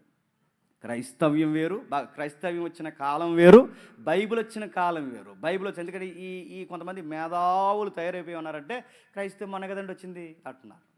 క్రైస్తవ్యం మొన్నే కాబట్టి వచ్చింది కాబట్టి బైబిల్ కూడా మొన్నే కదండి ఎవరు రాస్తే 2000 సంవత్సరాల క్రితం అంటారు. కాదు, క్రైస్తవం వచ్చింది ఈ యుగంలో అయినా 476 ఏదైతే మనం మాట్లాడుకుంటున్నాం 1450 వరకు ఈ మధ్య యుగంలో ఎక్కడ వచ్చినా ఇక్కడ వచ్చిన కాలంలో క్రైస్తవం అనే దానికి మొదటి శతాబ్దంలో పునాదులు పడ్డాయి. మూడవది మధ్యయుగం అంటారు. మధ్యయుగం ఇది 1450 నుంచి ప్రారంభిస్తారు. ఈ మధ్యయుగంలో ఏమొచ్చాయి? ఇస్లాం వచ్చింది. అంటే 400 తర్వాత 1450 వరకు ఇక్కడ ప్రారంభించి ఇక్కడి నుంచి ఎండ్ చేస్తే మాట్లాడుతున్నాడు. ఇస్లాం పుట్టింది ఇక్కడే. రోమన్ క్యాథలిక్ హైలైట్ అయింది ఇక్కడే. క్యాథలిక్ వేరు, రోమన్ క్యాథలిక్ వేరు. వీలైతే నేను సండే చెప్పాను రాజమండ్రి ఈవినింగ్ మెసేజ్లో, వీలైతే వినండి. క్యాథలిక్కి రోమన్ క్యాథలిక్ ఉన్న తేడా ఏంటో. రోమన్ క్యాథలిక్ హైలైట్ అయిపోయింది ఇక్కడే. ఇంకా ప్లేగు వ్యాధి ప్రపంచాన్ని గుర్తుని పొంది. ఈరోజు మన కరోనా గుర్తుందా? ఆ రోజుల్లో ప్రపంచ చరిత్రలో ప్లేగు వ్యాధి అంటే చాలా ప్రమాదకరమైంది. ఆ రోజులు అతిపెద్ద వ్యాధి వచ్చింది కూడా ఈ మధ్యయుగంలోనే. యూరోపియన్ నాగరికులు దండయాత్రలు ప్రారంభించింది ఇక్కడే. ప్రింటింగ్ ప్రెస్ కూడా తయారు చేసింది ఈ మధ్యయుగంలోనే. అయినే కదా ప్రింటింగ్ మిషన్ కనిపెట్టింది ఎవరు? గోటన్బర్గ్ గారు కనిపెట్టింది ఈ యుగంలో. ఇంకా ఏం చెప్తున్నాడు? నెక్స్ట్ ప్రారంభపు ఆధునిక యుగం. ఆధునిక యుగం వేరు, ఆధునిక యుగానికి ప్రారంభం వేరు. ఈ ప్రారంభపు ఆధునిక యుగాన్ని ఏమొచ్చినాయి? ఈ టైంలో ఏమొచ్చినాయి అంటే ఇక్కడ రిఫర్మేషన్ స్టార్ట్ అయ్యాయి. స్వతంత్ర ఉద్యమాలు ప్రారంభమయ్యాయి. 1517 నుండి 1648 వరకు సుమారు ఇంత టైంలో ఇదిగో దండయాత్రలో ప్రక్షాళనలు ప్రారంభమయ్యాయి. ఇంకా మీకు బాగా అర్థం కాదు, సైన్స్కి పునాది పడింది ఈ టైంలో. సరిగ్గా సైన్స్ బాగా కళ్ళు తెరిచింది, సైన్స్ బాగా మాట్లాడుకుంటుంది, సైన్స్ డెవలప్ అవుతుంది బాగా. ఎక్కడి నుంచే ప్రారంభమైంది. ఇంకా ఆధునిక యుగం, పారిశ్రామిక వ్యవస్థ వచ్చింది ఇప్పుడే. 1760 తర్వాత 1840 నుండి ఇప్పటి వరకు పారిశ్రామిక వ్యవస్థ ప్రారంభమైంది ఇప్పుడే. సాంకేతిక విప్లవాలు ప్రారంభమైంది ఇక్కడే. సాంకేతికత అంటే ఇంతగా అనుభవిస్తున్నామే ఈ యుగంలోనే ఉన్నాం. సుమారు 5 యుగాలు. ఎన్ని యుగాలండి? ఈ 5 యుగాల్ని మీరు జాగ్రత్తగా చూస్తే ఈ 5 యుగాల్లో రాయబడి, బాగా వినాలి, ఈ 5 యుగాల్లో రాయబడి సంఘ చరిత్రలో ముడిపడి, సంఘ చరిత్ర బైబిల్ చరిత్ర రెండు ఈ 5 యుగాలతో ముడిపడి ఉన్నాయి కనుక ఇలాంటి కాలాల పట్టికతో బైబిల్ చరిత్ర సంఘ చరిత్ర కలిపి రాయబడిందన్న స్పష్టత మనకే లేకపోతే చెప్పాలి బైబిల్ అర్థం అవడం కష్టం. ఇది ఏ యుగానికి సంబంధించింది, ఏ కాలానికి సంబంధించింది, ఏ నాగరికతకు సంబంధించింది, ఇది ఖచ్చితంగా తెలియాలి. ఇది తెలియకుండా చదివితే మనకు అర్థం చేసుకోవడం కష్టంగానే ఉంటుంది. ఇంకా మీకు ఇంకా బాగా అర్థం కావాలంటే మనది ఒక తరం 1989 బ్యాచ్ ఎవరు ఉన్నారా? చదివేదండి. 1989లో పుట్టిన 89, 90, 91, 93, 94. మిగిలిన అందరూ ఎప్పుడు పుట్టారు? క్రీస్తుపూర్వం పుట్టారా? చెప్పండి మరి. ఏదో ఎత్తాడు చెయ్యేది. 1989 తర్వాత మందే 1989 బ్యాచ్. మనకు కితాబు ఉంది మన బ్యాచ్ మీద. 1989, 90, 91 ఈ మధ్యలో పుట్టాం కదా. మనల్ని అందరినీ ఏమంటారంటే తెలుగు ఇంగ్లీషులు రానాలి అంటారు. మనం ఎందుకు మధ్యలో పుట్టాం? అటు పూర్తిగా టెక్నాలజీ రాలేదు, అటు పూర్తిగా టెక్నాలజీ లేదు, అటువైపు ఏమో పూర్తిగా పాత తరం పద్ధతులు తెలియవు. అంటే అటు ఇటు తెలియదు. అందుకే మనం మధ్యలో ఉంటాం. మనం పూర్తిగా టెక్నాలజీ అర్థమవుతుంది మనకు, పూర్తిగా పాత విషయాలు అర్థం. మధ్యలో పుట్టాం ఆ బ్యాచ్ మనం. మాట అందుకే చూడండి, ఇంకా మీకు బాగా అర్థం కావాలంటే 2 తరాలు వెనక్కి వెళ్ళినతో మాట్లాడిన వాళ్ళ భాష అర్థమవుతుంది మనకి. మళ్ళీ అర్థమవుతుంది 2 తరాలు వెనక్కి వెళ్ళి వాళ్ళతో మాట్లాడండి, వాళ్ళ భాష అర్థమవుతుంది. వాళ్ళు ఏదో మాట్లాడుతుంటారు, ఆ పదాలు మనకు అర్థం. ఆ పెద్దమ్మ మీద అంటుంది, ఆ తాత ఏదంటాడు, వాళ్ళు 2 తరాలు వెనక్కి వెళితే మనకి వాళ్ళతో కమ్యూనికేట్ అవ్వలేము మనం. మళ్ళీ పక్కన అడగాలి ఏంటంటుంది ఆవిడ అని. ఆవిడ ఏమంటుందో అడగాలి. ఆయన ఏం మాట్లాడుతుందంటే 2 తరాలు వెనక్కి వెళితేనే అర్థం అవ్వట్లేదు, వాళ్ళ భాష మనకు అర్థం అవ్వట్లేదు. అందుకే చూడండి, ఈ జనరేషన్లో ఉన్న వారి విషయాలు ముందు జనరేషన్కి ఎంత కనెక్ట్ అవ్వరు చూసారు మీరు. ఆ జనరేషన్లో ఉన్నవారు ఆ పూర్వ మనుషులకి కనెక్ట్ అవ్వరు. ఆ పూర్వ మీ పద్ధతులు మీ వ్యవహారాలన్నీ వేస్ట్ అంటున్నారు. అసలు ఎందుకు అలా అంటున్నారు? వాళ్ళు మనతో జర్నీ చేయలేకపోతున్నారు, మనతో కనెక్ట్ అవ్వలేకపోతున్నారు. వాళ్ళని చూసి మనం ఏమంటాం? మీరు ఓల్డ్ అంటాం. మా జనరేషన్ వేరు అంటాం. మనకులాగా వాళ్ళ కంప్యూటర్ నాలెడ్జ్ ఉండట్లేదు, మనకులాగా వాట్సాప్ నాలెడ్జ్ ఉండట్లేదు.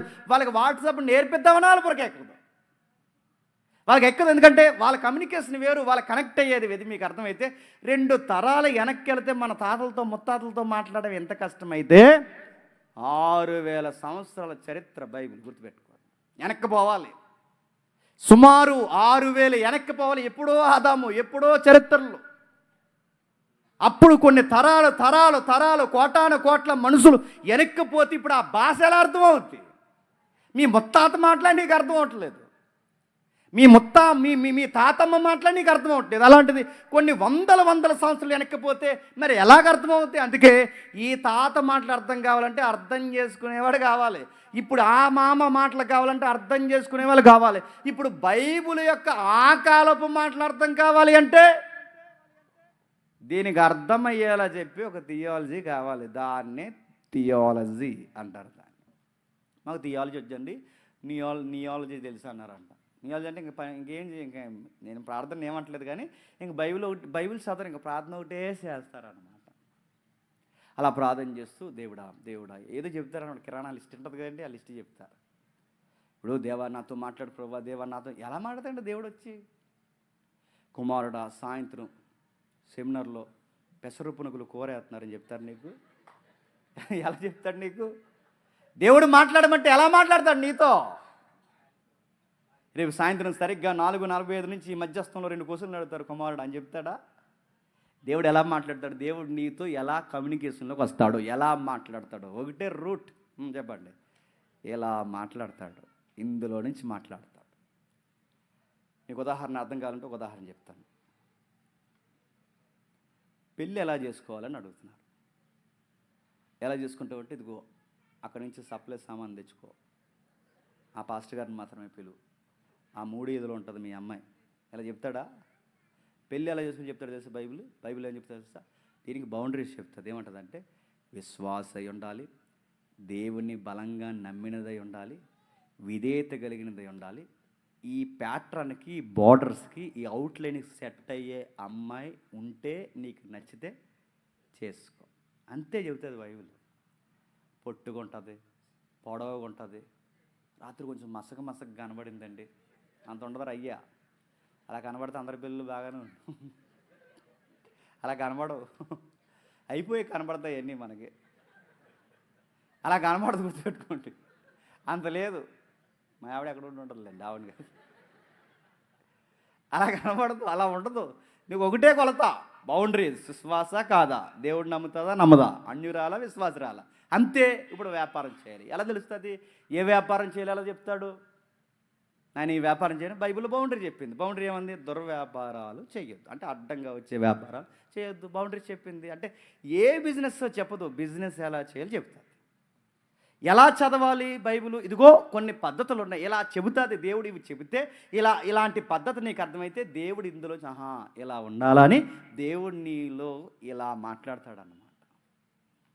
అంతేగాని పాత పురుషుడు కొత్త పురుషుడు అలా మాట్లాడు, మళ్ళీ అదొక గొడవ. అలా మాట్లాడు, అలా చెప్పడు. ఇదిగో ఒక సందర్భం ఉంటుంది, ఆ సందర్భంలో చదవాలి. ఇంకా మీకు బాగా అర్థం కావాలంటే ఒక వచనాన్ని విడదీద్దాం, త్వరగా ముగిద్దాం. క్వశ్చన్ ఎవరు ఉందిగా మనకి? ఎబ్రియల్కి రాసిన పత్రిక మొదటి అధ్యాయం, ఎబ్రియల్కి రాసిన పత్రిక మొదటి అధ్యాయం మొదటి 2 వచనాలు చదవండి.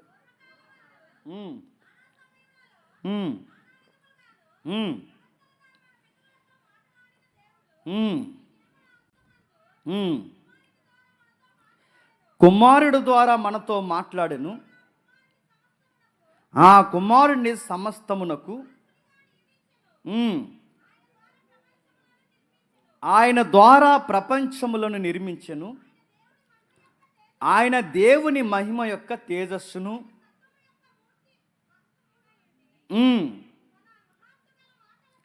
ఆ వచనాన్ని మీరు అలా జాగ్రత్తగా చదివి ఆ వచనాన్ని విడదీస్తాడు. చూడండి, ఒకసారి చూడండి, తమ్ముడు చూపిస్తాడు.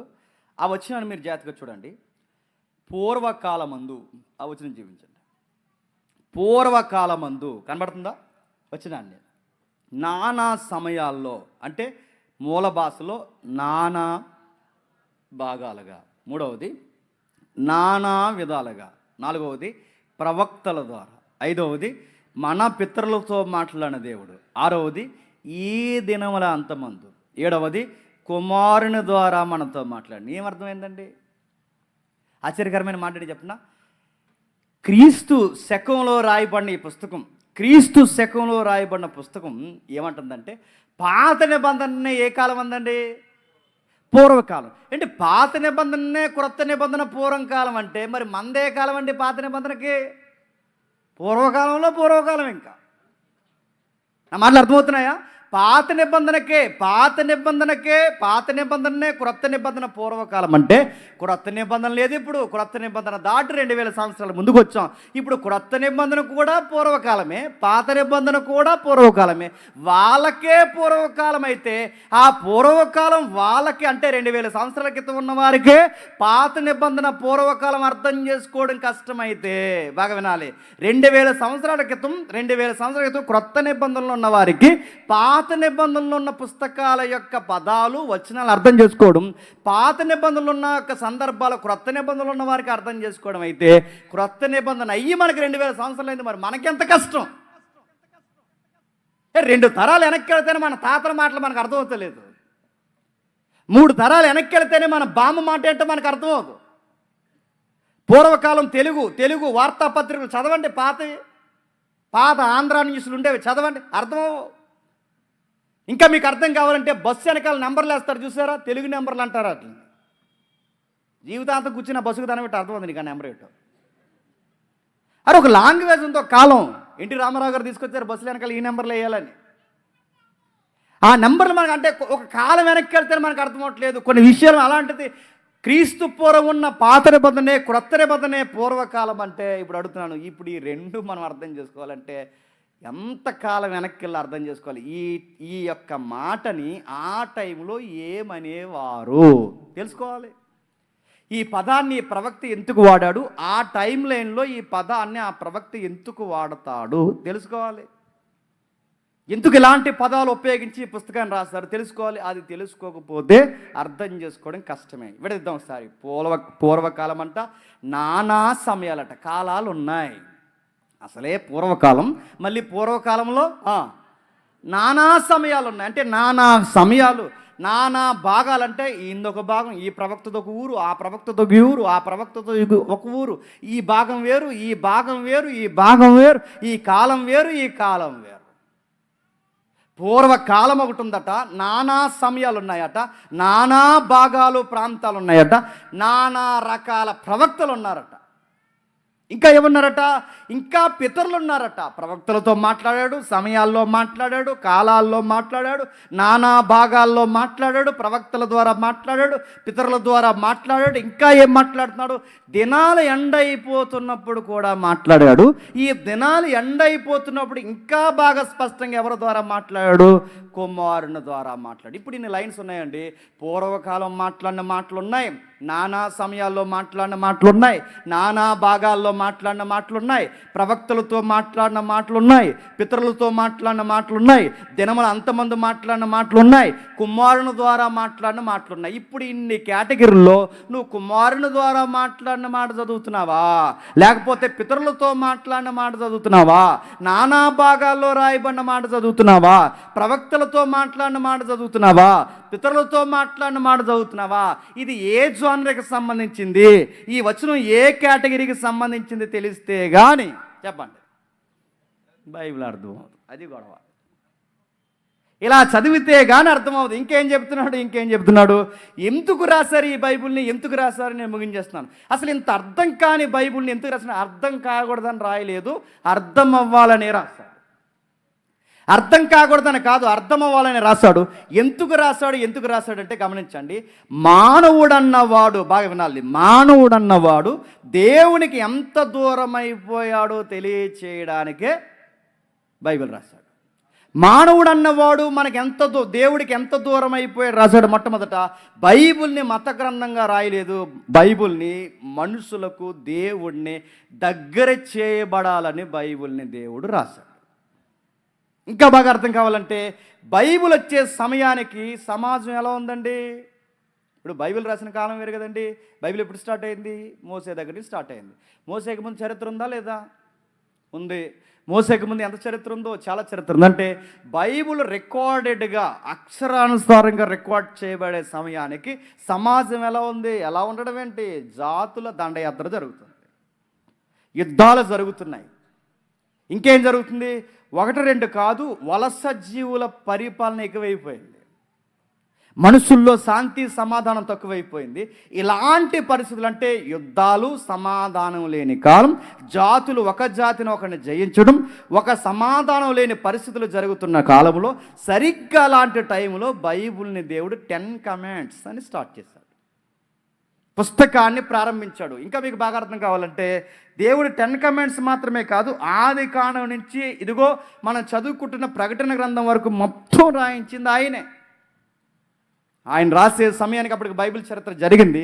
ఆదాము తర్వాత ముగిస్తున్నాను. ఆదాము తర్వాత ఆది కాండం నుంచి 11వ అధ్యాయం వరకు, మొదటి అధ్యాయం నుంచి 11వ అధ్యాయం వరకు ఇది ఒక టైం. మొదటి అధ్యాయం నుంచి 11వ అధ్యాయం వరకు ఇది ఒక టైం.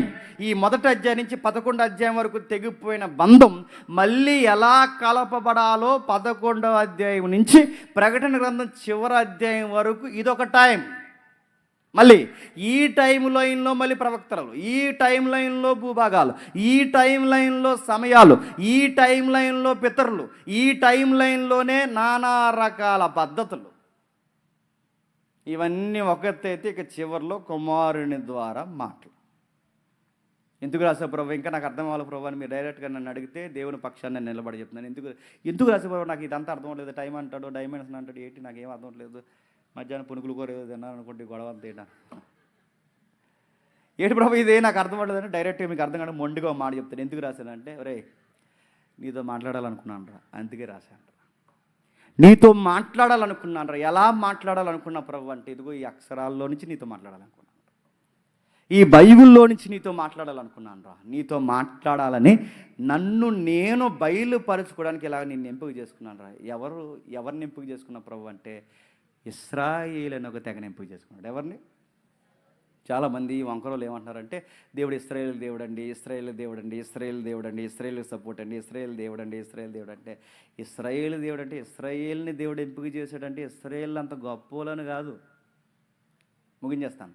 ఇశ్రాయేల్ అంత గొప్పోలని దేవుడు ఎంపిక చేయలేదు. మరి ఎందుకు ఎంపిక చేశాడు? ప్రపంచంలో నీచులైన వారిని, చెప్పండి, ఎన్నిక లేని వారిని, కొరింథీ పత్రికలో ఉంది కదా, ఎన్నిక లేని వారిని, చెప్పండి అమ్మా, బలహీనులను, చెప్పండి, తృణీకరింపబడిన వారిని, లెక్కల్లో లేని వారిని, ఒక మాట చెప్పాలంటే నీచులైన వారిని ఎంపిక చేసుకుంటాడు. అంటే ఎవరిని ఎంపిక చేసుకున్న ప్రభు అంటే నీచులైన వారిని, ఎన్నిక లేని వారిని ఎంపిక చేసుకుంటాడు. ఇప్పుడు చెప్పండి, ఈ స్కేల్ ఇలా తెచ్చి ప్రపంచంలో ఏళ్ళనే ఎందుకు ఎంపిక చేసుకున్నామంటే, ఇప్పుడు ఈ స్కేల్లో చెప్పండి, ఎన్నిక లేని వాళ్ళు, చెప్పండి ఎవరు? ఇశ్రాయేలీయులు. నీచులైన వారు, చెప్పండి. ఒక్క మాట చెప్పాలంటే అసహ్యమైన కార్యములు చేయవారు. అందరూ లోకంలో ఏమనుకుంటారు? ఇశ్రాయేలు గొప్పలు అంటారు. కానీ దేవుని కొరతలేడు చెప్పిన, వీళ్ళ దేవుని దృష్టికి కాదు, లోకాన్ని దృష్టికి అందరికన్నా నీచులు. మీకు ఇంకా బాగా అర్థం కావాలంటే ఐగుప్తికి వెళ్ళి ఇశ్రాయేలు ఎవరన్నా అడిగితే, ఇశ్రాయేలు దృష్టికి ఐగుప్తీలు ఎలా ఉన్నారు, ఐగుప్తీల దృష్టికి ఇశ్రాయేలు ఎలా ఉన్నారట? అసహ్యంగా ఉన్నారట. లెక్కల్లో లేనివారు అంటే జాతి గౌరవం కూడా లేదు వాళ్ళకి. అందుకే చూడండి, వాళ్ళ లెక్కల్లో లేరు. ఇంకా మీకు బాగా అర్థం కావాలంటే నానా విధమైన ఏ జాతి చేయనంత పనికిమాలిన పనులు దేవుళ్ళ నుండి చేసింది ఎవరో తెలుసా? చెప్పాలి. ఎలా అండి గొప్ప లేదు, ఏ జాతి చేయలేనంత నీచమైన పనులు చేసింది వీళ్ళే. ఎవరు ఎక్కరించలేని పనులన్నీ చేసింది వీళ్ళే. ఇన్ని పనులు చేస్తారు. ఎందుకు ప్రభు వీళ్ళని ఎంపిక చేసుకున్నామంటే, అందరికన్నా డేంజర్ జోన్లో ఉన్నది ఎవరు చెప్పండి? అది. చాలామంది ఏమంటారంటే, మా కుటుంబంలో మొట్టమొదటి దేవుడు నన్నే ఎంపిక, నువ్వే పోయేలా ఉన్నా ముందు, అందుకే నిన్నే ఎంపిక చేశాడు. ఈ వచనం ప్రకారం మా దేవుడు నన్నే మొట్టమొదటి మా కుటుంబంలో పిలుచుకున్నాడంటే నువ్వే బాగా డేంజర్లో ఉన్నావు. బాగా నీచులైన వారిని, దౌర్భాగ్యుల్ని, ఎన్నిక లేని వారిని, ప్రమాదంలో ఉన్నవారిని, కృపకి చాలా దూరంగా ఉన్నవారిని, ఇలాంటి వారి మీద కృప చూపిస్తారు. ఎందుకంటే ఏ మనుషుడును ఎప్పుడును తన ఎదుట అతిశయింపకుండునట్లు శాతగానులను తెచ్చి ఊహల కందని కార్యాలు చేస్తాడు. దానికి ఉదాహరణ ఏంటి చెప్పిన,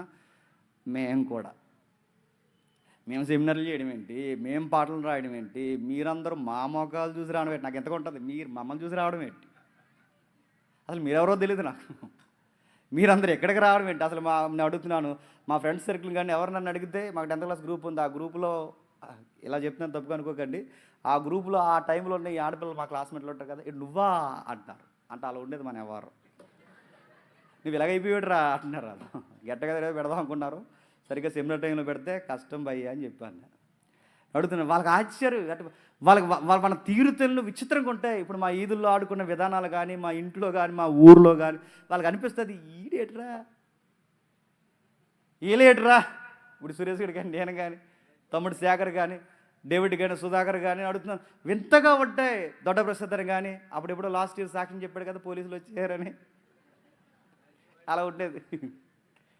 ఒక్కొక్కరు ఆ డేవిడ్ అని కానీ నేను ముక్కోపులు ఒక్క చెప్పుకోవడానికి తిన్నమైన పనులు ఒకటి లేవు. కానీ ఇలాంటి వాళ్ళని ఎంపిక చేసే ఏంటి ప్రభు అంటే అలాంటి వాళ్ళే కావాలి. ఎందుకంటే ఏ మనుషుడు అతిశయింపకుండానట్లు, ఏ మనుషుడు గొప్పకు పోకుండా ఉన్నట్లు ఎప్పటికీ మనకు గుర్తుండాల్సిన మా ద్వారా ఎంత కార్యాలు చేస్తున్నాం ప్రభు అని అనిగుతాను. చూసారా, అందుకే ఎంపిక చేస్తాం. ఇశ్రాయేలుకి మరొక యాంగిల్ ఉందండి. వాళ్ళ పితరులకు కూడా మాట ఇచ్చాడు. వాళ్ళ పితరులకు మాట ఇచ్చి వాళ్ళకి ఎంపిక చేశాడు. మనకి ఎన్నిక లేని అర్హతను బట్టి మనల్ని ఎంపిక చేశాడు. ఎన్నిక లేని వారి ద్వారా గొప్ప కార్యాలు చేస్తాడు. అందుకు ఎన్నుకున్నాడు. ఇశ్రాయేలుని ఎందుకు ఎన్నుకున్నాడంటే వీళ్ళని సెంటర్ పాయింట్గా చేసి ప్రపంచంతో ఒక్కసారి మాట్లాడాలనుకున్నాడు. అందుకు మాట్లాడాలంటే ఇశ్రాయేలు అని ఒక వ్యవస్థను ఫామ్ చేసి వాళ్ళని నిలబెట్టి ఐగుప్తిలోంచి బయటకు తీసుకొచ్చి సేనాయి బంజరు భూమిలోకి తీసుకెళ్ళి వాళ్ళకు ఒక బైబిల్ అనే రికార్డ్ తయారు చేసి ఇది మీరే కాదు, దీన్ని ఇలా మీరు పాటిస్తూ ఉంటే ఎట్టా అబ్బా మీరు ఎంత పక్కాగా చక్కగా ఉంటున్నారు, మీకు రాజు లేడు ఎవడో లేడు, ఇంత సిస్టమేటిక్గా మీరు ఎలా బతుకుతున్నారు అబ్బా అన్నప్పుడు వాళ్ళు పైకెత్తి చూపించాల్సింది ఏంటి చెప్పిన, దీన్ని మేము ఫాలో అవుతున్నాం. ఏంటి దాని పేరంటే బైబిలు. ఎవరిచ్చారంటే చెప్పండి. అంటే మీరు ఎలాగైపోయారేట్రా అని ఇశ్రాయేలుని చూసి మాట్లాడుకున్నప్పుడు అప్పుడు వాళ్ళందరూ చెప్పాల్సింది చెప్పండి, ఇది మమ్మల్ని గైడ్ చేస్తుందని ప్రపంచానికి వాళ్ళు చెప్పాలని బైబిల్ ఇచ్చారు. అలా బైబిల్ తెచ్చి చేతుల్లో పెట్టాడు. అందుకు బైబిల్ ఫాలో అవుతే ఏమవుద్ది? ఒక్క రెఫరెన్స్ చూపించి ముగిస్తాను. 2 తిమోతి పత్రిక చూడండి. 2 తిమోతి పత్రిక. సప్పట్లు ఎందుకుంటారు ముగించేమనా? చూద్దాం ఒకసారి. 2 తిమోతి పత్రిక అంటే ఎవరు ఆవలిస్తున్నారు అందుకని. 2 తిమోతి పత్రిక 3వ అధ్యాయం 16-17 వచనాలు.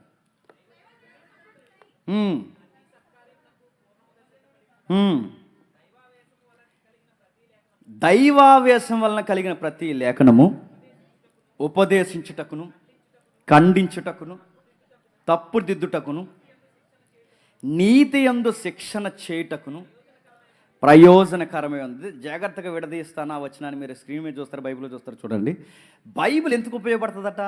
బైబిల్ ఎందుకు ఉపయోగపడుతుందంటే చెప్పండి, సత్కార్యాలు చేయడానికి, ఉపదేశం అంటే ఇలా ఉండాలని చెప్పడానికి, తప్పు చేసినప్పుడు దాన్ని ఖండించడానికి, తప్పును దిద్దడానికి, నీతిలో శిక్ష విధించడానికి బైబిల్ సొసైటీకి ఇవ్వబడిందట. మళ్ళీ అర్థమైందంటే బైబిల్ని 4 యాంగిల్లో ఉపయోగిస్తే దేనికి ఉపయోగపడుతుంది బైబిల్ అంటే? ఒకటి, సత్కార్యాలు మంచిగా ఎలా బతకాలో తెలియాలంటే ఈ ప్రపంచం ఒకే ఒక్క దిక్కు చెప్పండి, బైబిల్. ఇంకా ఉపదేశాలంటే మంచి మాటలు ఎలా వినాలి, ఎలా జీవించాలో తెలియాలంటే చక్కటి ఉపదేశం బైబిలే. ఇంకా నీతిని జరిగించి పాపాన్ని ఖండించాలి అంటే సరి అయిన కొలత స్కేలు బైబిలే. ఈ 4 ఎప్పుడైతే ఒక దైవజనుడు ఉపయోగిస్తాడో అక్కడ సొసైటీలో ఏం కనబడుతుందో తెలుసా? గొప్ప మార్పు కనబడుతుంది. బైబిల్ ఎందుకు ఇచ్చా ప్రభు అంటే ఈ 4 జరుగుతాయని. సత్కార్యము జరగాలి, లేఖనము బాగా బోధింపబడాలి, ఉపదేశాలు అందాలి, ఖండించాలి, తప్పుదిద్దాలి, నీతి కొరకు శిక్ష చేయాలి. ఈ 4 విషయాలు ఈ లేఖనాన్ని బట్టి చేస్తే సొసైటీని ఒక మెరుగైన సొసైటీగా తీర్చిదిద్దగలమంట. నేను ఎంత మోటివేషన్ క్లాసులు చెప్పినా ఇక్కడ నిలబడి ఎంత మోటివేషన్ నాటకాలు వేసినా మనుషుడు మారడు. ఎందుకంటే వీడు చాలా నాటకాలు చూశాడు మారడానికి.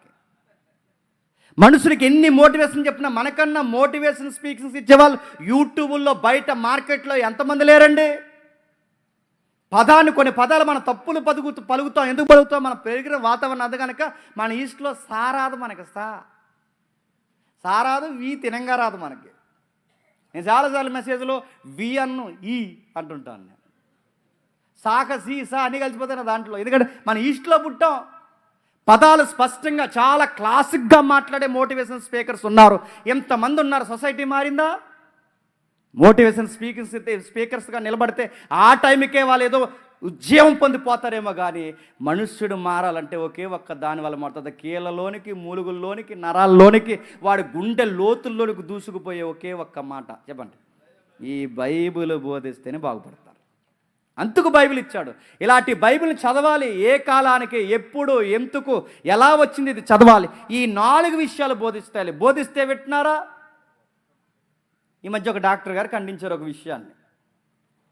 చక్కగా బోధించమని ఖండించమన్నాడు, బుద్ధి చెప్పమన్నాడు. సొసైటీలో ఉన్న విధి విధానాలు, సంఘంలో ఉండాల్సిన విధి విధానాల వరకు ఒక డాక్టర్ గారు ఖండించారు. చాలా సీరియస్గా ఆయన గుండెల్లో ఉన్న బాధతో ఆయన ఖండిస్తే, ఒకప్పుడు ఎవరైనా దైవజనుడు తిడితే ఏమనేవారంటే, నిజమే తప్పు అయిపోయింది, సంఘంలో ఇలా ఉండకూడదు, దేవుని ఎదుట ఇలా ఉండకూడదని సరిదిద్దుకునేవారు. ఇప్పుడు రివర్స్, మా మనోభావాలు దెబ్బతిన్నాయి అంటున్నారు. మనోభావాలు దెబ్బతినడానికి ఇదేమన్నా పార్టీయా? మనోభావాలు దెబ్బతింటాను ఏమన్నా మార్కెట్లో ఆటో యూనియన్లో ఉన్నావా? సంఘంలో ఉన్నావు. సంఘంలో పాస్టర్ గారు ఖండిస్తారు, సంఘంలో పాస్టర్ గారు బుద్ధి చెప్తారు, సంఘంలో ఉన్న పాస్టర్ గారు దులుమాడతారు. ఈరోజు ఎవరినైనా ఏమన్నా టక్కని మానేస్తున్నారు సంఘం. ఎందుకు మానేస్తారు అంటే కోపం ఎక్కువైపోయింది మంచి జేమ్స్కి, మానేసాం, అందుకే దొడ్డప్రసాద్ గారు సంఘానికి వెళ్ళిపోదాం అనుకుంటున్నాం అన్నారు. ఆయన ఏదో అంటాడు, అటు నుంచి అంటే ఇంకా అలా పోతారు భీమవరం, అక్కడ డేవిడ్ గారు ఉన్నారు కదా, ఇక అటు నుంచి భీమవరం ఏమంటే ఇంకేం లేదు, తర్వాత మచిలీపట్నం ఇంకా అందరూ చదువులో పోవడం ఇంకా అంతే. నడుతాను ఎందుకు పోతుంటే ఒక తిట్టకూడదు, కొట్టకూడదు, కొట్టకూడదులేండి, ఓ తిట్టకూడదు, ఏమనకూడదు, ఏ మాట గద్దించకూడదు, ఏమనంటే మనోభావాలు అంటారు. బైబిల్ ఎందుకు ఇచ్చాడు చెప్పినా? దేవా బైబిల్ ఈ బైబిల్ని ఎప్పుడైతే బోధిస్తారో భాషా పరిజ్ఞానం పెరుగుతుంది. ఈ బైబిల్ని ఎప్పుడైతే బోధిస్తారో ఎథిక్స్, మానవుల్లో ఎలా ఉండాలో తెలుస్తాయి. ఈ బైబిల్ని ఎప్పుడైతే బోధిస్తామో కాపురాలు బాగుంటాయి, స్నేహాలు బాగుంటాయి, సంఘము అంటే సమాజము బాగుంటుంది. ఒక్క ఇంటిచ్చి నేను ముగించేస్తాను, నిజంగానే ముగించేస్తాను. క్రీస్తు పూర్వం మొదటి టైంలో ఏం చూసాం కదా, క్రీస్తు పూర్వం 600లో ఉన్నాం అనుకోండి మనం అందరం 600లో ఉన్నాం అనుకోండి, 600 కాలంలో ఉన్నాం. ఇప్పుడు మైకులు లేవు, షెడ్లు లేవు, నేను ఎక్కడో బండ మీద ఉన్నాను, మీరు అందరూ ఎక్కడో బండ కింద కూర్చున్నారు, నేను స్పీకర్ని. అప్పుడు ఆ స్టైలే కదా, నేను ఏదో నిలువు టంగి నైటీ లాంటివి తీసుకున్నాను, మీరు ఏ 4-5 కట్టుకున్నారు, అలా కూర్చున్నారు. ఎవరి కర్రాడు సంకలెట్టుకుంటారు, సేతుగారు ఇలా పట్టుకుని కూర్చున్నారు. నేను సేతుగారు పట్టు, మోసే గారు చూసారా, ఆ టైంలో ప్రవక్తల దగ్గర చేతికర్రలు ఉంటాయి చూసారా? నాకు తెలుసండి, మా నాన్నల కాలం వరకు ఇంట్లో చేతికర్రలు ఉండేవి ప్రతి ఒక్కరికి. అలా చేతికర్రలు అంత టైమింగ్ కానీ డ్రెస్ కోడ్ కానీ అంతా వేరు. ఇప్పుడు 600లో ఉన్నాం, క్రీస్తుపూర్వం 600లో ఉన్నాం. క్రీస్తుపూర్వం 600లో ఉన్న వాళ్ళ దగ్గరికి కారు అలా వచ్చి వెళ్ళిపోయింది అనుకోండి రోడ్డు మీద, దాన్ని ఎలా వివరిస్తారండి? దాన్ని ఏమంటారు చెప్పండి, ఎలా వివరిస్తాడు చెప్పండి? టయోటా కారు వచ్చింది బిడ్డ అని చెప్తారా? అది టయోటా ఆ కంపెనీ, దాన్ని కారు అంటారా, ఏమంటారా? ఇప్పుడు ఈ జనరేషన్లో ఉన్న మొబైల్స్ వాళ్ళకి తెలియవు, ఈ జనరేషన్లో ఉన్న కార్స్ వాళ్ళకి తెలియవు, ఈ జనరేషన్లో ఉన్న ఏమీ తెలియదు. ఇప్పుడున్న భాగం ఏంటంటే ప్రవక్త అంటే దూరంగా చూడడం. అంటే అప్పుడున్న వ్యక్తి ఈ జనరేషన్లో ఉన్న కారును చూస్తే ఏమని రాస్తాడు? ఏగముగా పరిగెట్టు గుర్రముల వంటితో ఒకటి పరిగెట్టు నేను చూసేదని అంటాడు. దాని ముందు ఎర్రగా ఎలుగుతున్నట్టు నాకు కనబడేను, దాని వెనకాల పొగొస్తుంది అంటాడు. దాన్ని అలాగే కదండి వివరిస్తారు, ఎందుకంటే వాళ్ళ టైం లేనికి అంతే, వాళ్ళ భాష అంతే. అది గుర్రం అంటే గుర్రం కాదు, అది ఒంటి అంటే ఒంటి కాదు. మరి అదేంటి? అది 4 చక్రములు కలిగినది, లోపల మనుషులు ఆకారం కలిగిన వారు ఉన్నారు, వాళ్ళ మధ్యలో కీమని ఆరలను కొడుతున్నారు. అది దాన్ని ఎలా వివరిస్తాడు చెప్పండి? ప్రవక్త ఎలా వివరిస్తాడు? అందుకే ఇప్పుడు జనరేషన్ దీర్ఘదర్శి అక్కడి నుంచి చూస్తే ఇలా వివరిస్తాడు. అందుకే ఇవి తెలియాలండి. ఇది ఏ కాలానికి, ఎట్టి కాలానికి సూచించే ప్రవచనం. ఇది ఎందుకు రాశాడు? ఈ ప్రవచనాన్ని ఏ టైం లైన్లో పెట్టి మాట్లాడుతున్నాడు? ఆయన టైం ఉన్నది ఏంటి? ఇంత జానర్ తెలిస్తే కానీ చెప్పండి, ఈ చక్కటి నీతి కలిగిన గ్రంథం మన హృదయాల్లోనికి ఎక్కదు.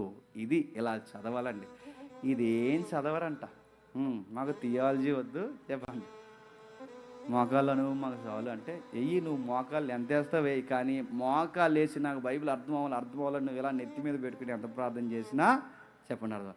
దీన్ని చదవాలి, ప్రార్థనాపూర్వకంగా చదవాలి, అప్పుడు బైబిల్ అర్థం. ఇది బైబిల్ యొక్క ప్రారంభపు వర్తమానం మాత్రమే. రేపటి నుంచి ఇంకా వింటాం. ఇది మొదటి తరగతి. ఒకవేళ మీకు అర్థం కాకపోతే మళ్ళీ ఒక్కసారి మీరు నైట్ టైం ఇయర్ ఫోన్స్ పెట్టుకుని ఒకసారి వినండి, పక్క వాళ్ళకి వినపడకుండా, వాళ్ళు నిద్రపోతారు కదా, జాగ్రత్తగా వినండి, వినడానికి ప్రయత్నం చేయండి. ఈ కేటగిరీస్లో బైబిల్ అర్థం చేసుకుంటే మనకు అర్థం అవుతుంది. రేపు ఇంకా మనం లోతుగా వినబోతున్నాం. దేవుడు మిమ్మల్ని దీవించునుగాక. ప్రార్థన చేసుకుంటాం. ప్రేమగల తండ్రి, కృపగల దేవ, మీలువైన సంగతులు మాకు అందించినందుకు స్తుతులు తండ్రి.